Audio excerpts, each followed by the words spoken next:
नमस्कार दोस्तों, स्वागत है आप सभी साथियों का एक स्मार्ट स्टडी पर। साथियों, अगर आपका भी एसएससी सीएचएसएल टायर 1 का पेपर है 1, 2, 3, 4, 5, 8, 9, 10 या 11 जुलाई को, तो आज का ये क्लास आपके लिए बहुत ही महत्वपूर्ण है। इस क्लास में पूरे 101 पॉलिटी के क्वेश्चन हम लोग करेंगे। जी हाँ साथियों, भारतीय संविधान के पूरे 101 प्रश्न, बिल्कुल सुपर फास्ट क्लास ये आपका होने वाला है। बहुत ही कम समय में पूरे ये इंपॉर्टेंट 101 क्वेश्चन आपके दिमाग में फिट हो जाएगा। तो ये क्लास आपको कंप्लीट देखना है क्योंकि ये बहुत ही महत्वपूर्ण क्वेश्चंस हैं और ये क्वेश्चंस आपके पेपर में हूबहू आपको देखने को मिलेंगे। मैंने आज के इस क्लास में जो क्वेश्चंस लिया है वो बिल्कुल वन लाइनर लिया है ताकि आप झटके में तुरंत क्विक रिवीजन कर सको। तो चलिए बिना देरी किए हुए शुरू करते हैं। आप सभी से रिक्वेस्ट है, वीडियो को एक लाइक और अपने दोस्तों के साथ शेयर कर देना। ये क्लास छोटा सा है, पूरे 101 प्रश्न हैं, लेकिन आपका क्विक रिवीजन हो जाएगा। सारे क्वेश्चन आपके दिमाग में तरोताजा हो जाएंगे। देखिए, तो पहला क्वेश्चन है, भारतीय संविधान की पहली बैठक कब हुई थी? तो साथियों, संविधान की पहली बैठक कब हुई थी यह आपसे पूछा जा रहा है पहले क्वेश्चन में। तो याद रखना 9 दिसंबर 1946 को। और इसके पहले दिन की अध्यक्षता यानी 9 दिसंबर 1946 को संविधान सभा की अध्यक्षता किसने की थी? तो डॉक्टर सच्चिदानंद सिन्हा जी ने अस्थायी रूप से। याद रखना। नेक्स्ट क्वेश्चन है, आंध्र प्रदेश राज्य का गठन किस वर्ष किया गया था? तो ध्यान से देखिए, काफ़ी अच्छा क्वेश्चन है। आंध्र प्रदेश राज्य का गठन नवंबर 1956 में किया गया था। तो साथियों, इस क्वेश्चन के लिए करेक्ट आंसर हो जाएगा नवंबर 1956। याद रखना। नेक्स्ट क्वेश्चन है, मतदाता दिवस कब मनाया जाता है? तो भाई प्रत्येक वर्ष मतदाता दिवस 25 जनवरी को मनाया जाता है। याद रखना। संविधान सभा के प्रथम बैठक के अध्यक्ष कौन थे? अभी मैंने आपको बताया सच्चिदानंद सिन्हा अस्थायी रूप से अध्यक्ष थे वो। आगे देखिए, भारत सरकार का लेखांकन का कार्य कौन करता है? साथियों, भारत सरकार का जो लेखांकन का कार्य होता है वो कौन करता है? तो महालेखाकार। याद रखना। अगला है, कारगिल दिवस का गठन किस वर्ष हुआ? या माफ करना, कारगिल दिवस कब मनाया जाता है, किस दिन, है ना? तो याद रखिए 26 जुलाई को मनाया जाता है कारगिल दिवस। अगला है, भारत सरकार का प्रथम विधिक सलाहकार कौन होता है? तो देखिए, भारत सरकार का प्रथम विधि अधिकारी या विधिक सलाहकार होता है भारत के महान्यायवादी, जिसको आप बोलते हैं अटॉर्नी जनरल ऑफ इंडिया।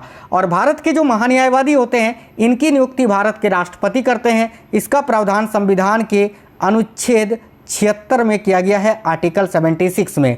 तो अगर आपसे पेपर में पूछे भारत के महान्यायवादी का उल्लेख किस अनुच्छेद में है, तो अनुच्छेद 76 में। नेक्स्ट है, उद्देशिका प्रस्ताव को किसने प्रस्तुत किया था? तो देखिए, उद्देशिका प्रस्ताव को प्रस्तुत किसने किया था? याद रखिएगा, पंडित जवाहरलाल नेहरू जी ने। ठीक है। नेक्स्ट है, प्रधानमंत्री के कर्तव्यों का उल्लेख किस अनुच्छेद में है? तो साथियों देखिए, प्रधानमंत्री के कर्तव्यों का जो उल्लेख है वो अनुच्छेद 78 में किया गया है, आर्टिकल 78 में। याद रखिएगा। भारत में संविधान सभा के निर्माण का आधार क्या था? तो भाई भारत में संविधान सभा के निर्माण का आधार क्या था? तो कैबिनेट मिशन योजना, यानी कैबिनेट मिशन योजना 1946 के अंतर्गत ही भारत में संविधान सभा का गठन हुआ था। ठीक है। आगे देखिए, प्रस्तावना में भारत शब्द कितनी बार उल्लेख हुआ है? तो भाई संविधान की जो प्रस्तावना है उसमें भारत शब्द 2 बार उल्लेख हुआ है। याद रखना। प्रारूप समिति का गठन कब किया गया? देखिए, प्रारूप समिति का गठन कब किया गया था? तो 29 अगस्त 1947 को। और इसके अध्यक्ष कौन थे? तो डॉक्टर BR अम्बेडकर। याद रखना। अगला क्वेश्चन है, संविधान में भारत को क्या कहा गया है? तो साथियों, संविधान में भारत को राज्यों का संघ कहा गया है। याद रखना, राज्यों का संघ। ठीक है। आगे देखिए, भारत के संविधान को कब लागू किया गया? तो भाई भारत के संविधान को 26 जनवरी 1950 को लागू किया गया था। इसीलिए हम प्रत्येक वर्ष 26 जनवरी को क्या मनाते हैं? तो भाई गणतंत्र दिवस मनाते हैं। ठीक है। और संविधान को कब अपनाया गया था? तो याद रखना 26 नवंबर 1949 को। ठीक है। देखिए, संपत्ति का अधिकार मौलिक अधिकार के रूप में किस संशोधन द्वारा समाप्त किया गया? तो करेक्ट आएगा 44वें संविधान संशोधन 1978 के द्वारा। वर्तमान में ये जो संपत्ति का अधिकार है ये विधिक अधिकार है या कानूनी अधिकार है, जिसका प्रावधान संविधान के अनुच्छेद 300 का क में किया गया है अभी वर्तमान में। आगे देखिए, मुस्लिम हेतु पृथक निर्वाचन प्रणाली कब लागू की गई थी? तो देखिए, मुस्लिमों के लिए एक अलग निर्वाचन पद्धति कब लागू की गई थी? तो मार्ले मिंटो सुधार के द्वारा। अगला है, 10वीं अनुसूची का संबंध किससे है? तो भाई 10वीं अनुसूची का संबंध साथियों दल बदल कानून से, दल बदल विधेयक से। अगला है, उद्देश्य प्रस्ताव कब प्रस्तुत किया गया था? ध्यान से देखिए, तो उद्देश्य प्रस्ताव को पंडित जवाहरलाल नेहरू जी ने प्रस्तुत किया था। और कब? तो 13 दिसंबर 1946 को। याद रखना। आगे देखिए, नगर पालिकाओं को संवैधानिक मान्यता किस संशोधन के द्वारा प्रदान की गई है? तो राइट आएगा साथियों 74वें संविधान संशोधन के द्वारा। झंडा समिति के अध्यक्ष कौन थे? तो देखिए संविधान सभा के झंडा समिति के अध्यक्ष थे जेबी कृपलानी, याद रखिएगा। धार्मिक स्वतंत्रता का अधिकार किस अनुच्छेद के अंतर्गत आता है? तो भाई धर्म की स्वतंत्रता का अधिकार अनुच्छेद 25 में आता है। 25 से लेकर 28 तक में धर्म के बारे में बताया गया है, याद रखना। पंचायती राज दिवस कब मनाया जाता है? तो करेक्ट आएगा 24 अप्रैल को। नेक्स्ट है भारत के संविधान को अंगीकृत यानी अपनाने की तिथि क्या थी? तो करेक्ट आएगा 26 नवंबर 1949। इसीलिए प्रत्येक वर्ष 26 नवंबर को संविधान दिवस या कानून दिवस मनाया जाता है। देश के एकमात्र निर्विरोध राष्ट्रपति कौन चुने गए थे? तो भाई देश के एकमात्र निर्विरोध राष्ट्रपति कौन चुने गए थे? तो याद रखिए करेक्ट आएगा नीलम संजीव रेड्डी। नीलम संजीव रेड्डी जो है ना साथियों, देश के ऐसे एकमात्र राष्ट्रपति हैं जिनका चुनाव निर्विरोध तरीके से हुआ था, याद रखना। अगला है प्रारूप समिति को कब पारित किया गया था? आप देखिए प्रारूप समिति का गठन कब हुआ था? मैंने आपको बताया कि 29 अगस्त 1947 को जो है ना साथियों प्रारूप समिति का गठन होता है। और इसको पारित कब किया जाता है? तो 23 फरवरी 1948 को, याद रखना दोनों ही। आगे देखिए पॉकेट वीटो या जेबी वीटो का इस्तेमाल किस राष्ट्रपति ने किया था? तो याद रखिए करेक्ट आएगा ज्ञानी जेल सिंह ने। ज्ञानी जेल सिंह ने पॉकेट वीटो या जेबी वीटो का प्रयोग किया था, याद रखिए। उद्देश्य प्रस्ताव कब पारित किया गया था? तो भाई देखिए उद्देश्य प्रस्ताव का गठन कब होता है? तो अभी मैंने आपको बताया साथियों कि उद्देश्य प्रस्ताव प्रस्तुत किया जाता है कब? तो भाई 13 दिसंबर 1946 को। और ये पारित कब किया जाता है? तो 22 जनवरी 1947 को, याद रखना। भारत में जनहित याचिका, ठीक है, का जनक किसे कहा जाता है? तो करेक्ट आएगा PN भगवती जी को। आगे देखिए संविधान सभा के स्थायी अध्यक्ष कौन और कब बने थे? तो संविधान सभा का अस्थायी अध्यक्ष मैंने बताया डॉक्टर सच्चिदानंद सिन्हा थे, जो कि 9 दिसंबर 1946 को बने थे। और उसके बाद संविधान सभा के स्थायी अध्यक्ष डॉक्टर राजेंद्र प्रसाद को बनाया गया था 11 दिसंबर 1946 को। अगला है संयुक्त उच्च न्यायालय की स्थापना किसके द्वारा की जाती है? तो करेक्ट आएगा संसद के द्वारा। नेक्स्ट है प्रारूप समिति के अध्यक्ष कौन थे? तो भाई संविधान के प्रारूप समिति के अध्यक्ष कौन थे? Doctor BR Ambedkar. अगला है संविधान सभा के उपाध्यक्ष कौन थे? तो देखिए संविधान सभा के उपाध्यक्ष थे HC मुखर्जी। नेक्स्ट क्वेश्चन है कैबिनेट मिशन में संविधान सभा के सदस्यों की संख्या कितनी निर्धारित की गई थी? तो देखिए साथियों कैबिनेट मिशन में संविधान सभा के सदस्यों की संख्या कितनी थी? तो याद रखना 389। साथियों ये जो क्वेश्चंस आपको करवा रहे हैं पॉलिटी के, ये आपके SSC CHSL टायर 1 पेपर, जिसका पेपर 1 जुलाई से होने वाला है, उसके लिए बहुत ही महत्वपूर्ण है। ये क्वेश्चन सुबह हुआ आपको आपके पेपर में देखने को मिलेंगे। संविधान संशोधन की प्रक्रिया कहाँ से ली गई है? अब देखिए संविधान में जो संशोधन होता है उसकी प्रक्रिया साथियों दक्षिण अफ्रीका के संविधान से ली गई है, याद रखना, साउथ अफ्रीका के संविधान से, ठीक है, याद रखना। और देखिए संविधान में संशोधन जो है ना संविधान के अनुच्छेद 368 के तहत किया जाता है और इसका प्रावधान संविधान के भाग 20 में किया गया है, यह भी आपको याद रखना है। चलिए तो आगे बढ़ेंगे नेक्स्ट क्वेश्चन की ओर और देखते हैं अगला क्वेश्चन। तो भाई अगला क्वेश्चन है संविधान निर्माण के समय संविधान में कुल कितनी अनुसूचियां थी? तो देखिए जिस वक्त संविधान निर्माण हुआ था उस समय संविधान में अनुसूचियों की कुल संख्या थी 8 और वर्तमान में कितनी अनुसूचियां हैं? तो याद रखिएगा 12। आगे देखिए मूल कर्तव्य किसकी अनुशंसा पर जोड़े गए थे? तो मूल कर्तव्यों की बात करें तो ये सरदार स्वर्ण सिंह समिति की अनुशंसा पर जोड़े गए थे 42वें संविधान संशोधन अधिनियम 1976 में। वर्तमान में मूल कर्तव्य यानी ये जो मूल कर्तव्य हैं इनकी संख्या कितनी है फंडामेंटल ड्यूटीज़ की? तो याद रखना है 11, ठीक है। और इसको रूस के संविधान से भारतीय संविधान में लिया गया है, ये भी याद रखना। 42वें संविधान संशोधन द्वारा प्रस्तावना में कितने शब्द जोड़े गए थे? तो करेक्ट आएगा 3 शब्द, एक समाजवादी, एक धर्मनिरपेक्ष और एकता और अखंडता। आगे देखिए संविधान में संवर्ती सूची का प्रावधान कहाँ से लिया गया है? तो भाई देखिए संविधान में संवर्ती सूची का जो प्रावधान है ये साथियों ऑस्ट्रेलिया के संविधान से लिया गया है। अगला मूल कर्तव्य किसके संविधान से लिया गया है? तो अभी मैंने आपको बताया रूस, जिसको पहले भूतपूर्व सोवियत संघ के नाम से जाना जाता था।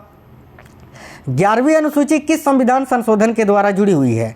तो भाई 11वीं अनुसूची जो है ना ये इसको 73वें संविधान संशोधन अधिनियम 1992 के द्वारा जोड़ा गया था। और ये जो 11वीं अनुसूची है इसका संबंध है पंचायती राज से, याद रखना। मूल कर्तव्यों को किस भाग तथा अनुच्छेद में डाला गया है? तो भाई मूल कर्तव्यों को किस भाग तथा अनुच्छेद में डाला गया है? तो मूल कर्तव्य अनुच्छेद 51 का ए में है और भाग 4 का ए में है। 10वीं अनुसूची किस संविधान संशोधन के द्वारा जोड़ी गई? तो करेक्ट आएगा 52वें संविधान संशोधन अधिनियम 1985 के द्वारा। अगला है भारतीय संविधान में अनुसूचियों की संख्या कितनी है अभी? तो याद रखना 12।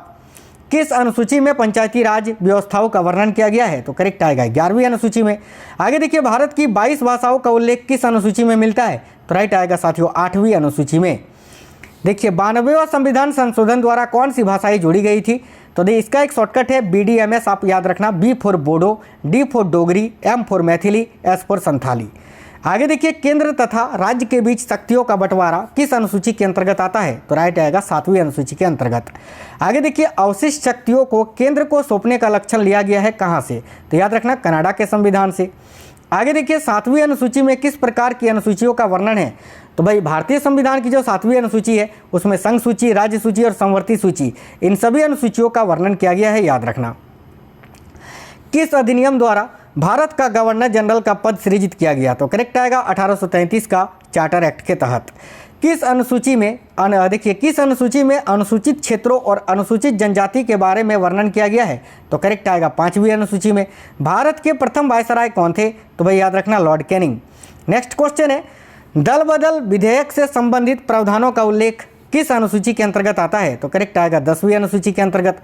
आगे देखिए 14 वर्ष से कम आयु के बच्चों को कारखानों में नहीं लगाया जा सकता है, इसका प्रावधान किस अनुच्छेद में है? तो भाई अनुच्छेद 24 में बाल श्रम का निषेध किया गया है। वायसराय का पद कब सृजित किया गया था? तो राइट आएगा साथियों 1858 का भारत शासन अधिनियम में। हम भारत के लोग जैसी शब्दावली का उल्लेख संविधान में कहाँ किया गया है? तो करेक्ट आएगा प्रस्तावना में। न्यायिक समीक्षा की अवधारणा कहाँ से ली गई है? तो देखिए न्यायिक समीक्षा की अवधारणा भारतीय संविधान में किस देश से लिया गया है? याद रखिएगा अमेरिका से। बंगाल के पहले गवर्नर कौन थे? तो वारेन हेस्टिंग्स, याद रखना। राष्ट्रपति किस अनुच्छेद के द्वारा दोनों सदनों की संयुक्त बैठक को बुलाता है? तो राइट आएगा साथियों अनुच्छेद 108 के तहत, याद रखना है। काफ़ी अच्छा ये क्वेश्चन है, अनुच्छेद 108। सर्वोच्च न्यायालय के प्रथम मुख्य न्यायाधीश कौन थे? तो राइट आएगा हीरालाल जे कानिया। अगला भारतीय संविधान का सबसे बड़ा स्रोत क्या है?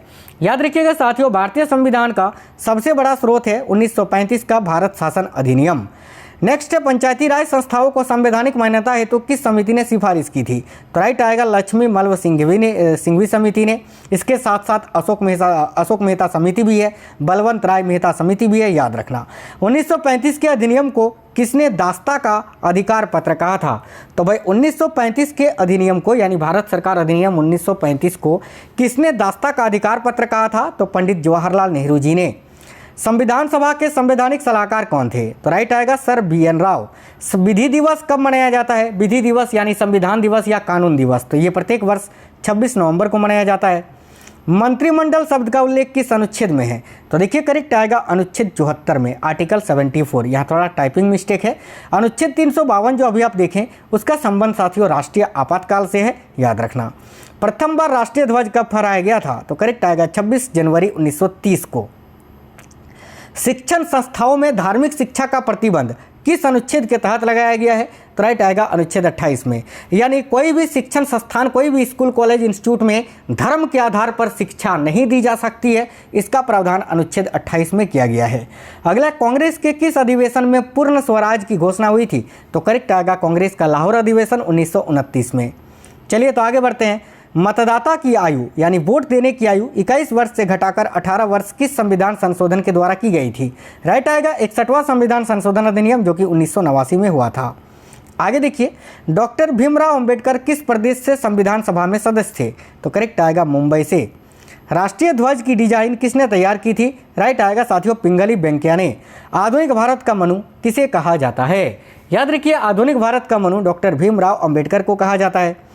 आगे देखिएगा भारत में देखिए दोनों सदनों की संयुक्त बैठक को कौन बुलाता है? तो करेक्ट आएगा राष्ट्रपति। और दोनों सदनों की संयुक्त बैठक की अध्यक्षता कौन करता है? तो भाई याद रखना कौन? लोकसभा अध्यक्ष।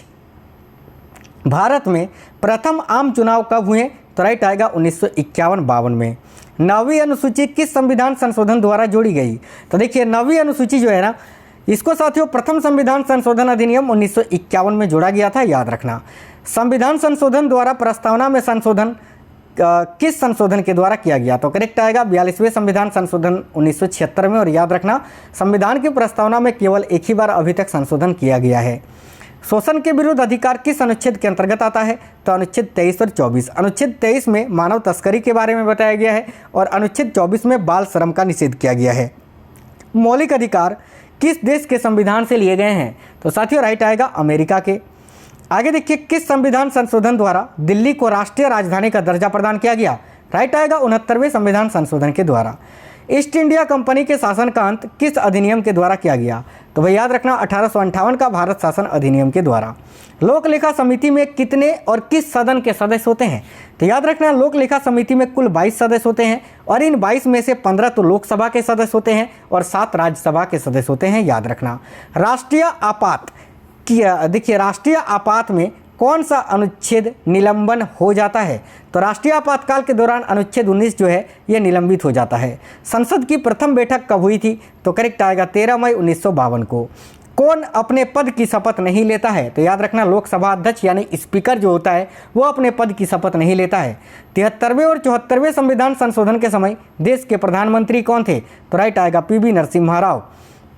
73वां संविधान संशोधन पंचायती राज से संबंधित है और 74वां संविधान संशोधन नगर पालिका से संबंधित है। याद रखना उस समय भारत के प्रधानमंत्री पीवी नरसिम्हा राव थे। याद रखिएगा भारत का राष्ट्रपति किस अनुच्छेद के अंतर्गत आता है? तो भारत के राष्ट्रपति का पद जो है वो अनुच्छेद 52 के अंतर्गत आता है। याद रखना देखिए अनुच्छेद 52 से लेकर 61 में केवल राष्ट्रपति के बारे में ही बताया गया है।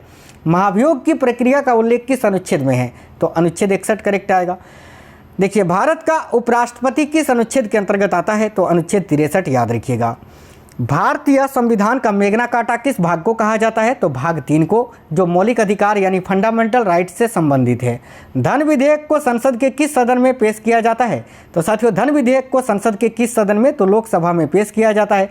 डॉक्टर भीमराव अंबेडकर ने किस अधिकार को भारतीय संविधान की आत्मा कहा? तो राइट आएगा संवैधानिक उपचारों का अधिकार को या अनुच्छेद 32 को। नेक्स्ट किस संशोधन द्वारा संपत्ति के मूल अधिकार को एक कानूनी अधिकार बना दिया गया? तो 44वें संविधान संशोधन 1978। याद रखना राज्यसभा का पदेन सभापति कौन होता है? तो भाई उपराष्ट्रपति। केंद्र और राज्य के बीच संबंध संवर्ती सूची प्रस्तावना की भाषा कहाँ से ली गई है? तो राइट आएगा ऑस्ट्रेलिया से। राष्ट्रपति संसद में कितने सदस्य मनोनीत करता है? तो पहले 14 सदस्य थे जिसमें राज्यसभा के 12, लोकसभा के 2 एंग्लो इंडियंस होते थे, लेकिन ये जो लोकसभा में 2 एंग्लो इंडियंस पेश किया जाता था इसको अभी समाप्त कर दिया है। अभी केवल राज्यसभा में 12 सदस्यों को मनोनीत किया जाता है। याद रखना प्राक्कलन समिति में कितने और किस सदन के सदस्य होते हैं? तो देखिए प्राक्कलन में कुल 30 सदस्य होते हैं और 30 के 30 जो हैं लोकसभा के सदस्य होते हैं। याद रखना धन विधेयक किस अनुच्छेद में उल्लेखित है? तो वह धन विधेयक जो है अनुच्छेद 110 के अंतर्गत उल्लेखित किया गया है। प्रांतीय संविधान समिति के अध्यक्ष कौन थे? तो करेक्ट आएगा सरदार वल्लभ भाई पटेल। एक क्वेश्चन और है कि संसद में धन विधेयक को प्रस्तुत करने से पूर्व किसकी अनुमति आवश्यक होता है? तो राइट आएगा राष्ट्रपति की। तो आज के इस क्लास में पूरे 101 क्वेश्चंस थे एसएससी सीएचएसएल एग्जाम 2024 के लिए स्पेशली। अब ये क्वेश्चंस कैसे थे आप हमें कमेंट बॉक्स में कमेंट करके जरूर बताइए। साथियों अभी मैं ऐसे सीएचएसएल के लिए बहुत ही इंपॉर्टेंट एक्सपेक्टेड क्वेश्चंस के सेट आपको डेली करवा रहा हूँ चैनल के अंदर, उनको आप जरूर देख कर जाना। वो अगर देख कर जाते हैं तो कोई भी क्वेश्चन आपका नहीं छूटेगा जीके जीएस का, ये आप लिख के ले लो। मैं हर एक दिन का आपको प्रॉपर तरीके से 100% रियल और ऑथेंटिक क्वेश्चंस का आपको एनालिसिस भी कराऊंगा, तो उनको भी जरूर देख कर जाना, उनको भी जरूर आप देखना है। इसके लिए आपको चैनल को सब्सक्राइब करके बेल आइकन को ऑन करके रखना है ताकि जब भी क्लासेस अपलोड हो फटाक से आपके पास नोटिफिकेशन आ जाए। तो साथियों कमेंट बॉक्स में बताइए आपको क्लास कैसा लगा है, और अगर अच्छा लगा है तो एक लाइक और अपने सभी दोस्तों तक इस वीडियो को फैला दीजिए। तब तक के लिए जय हिंद, वंदे मातरम।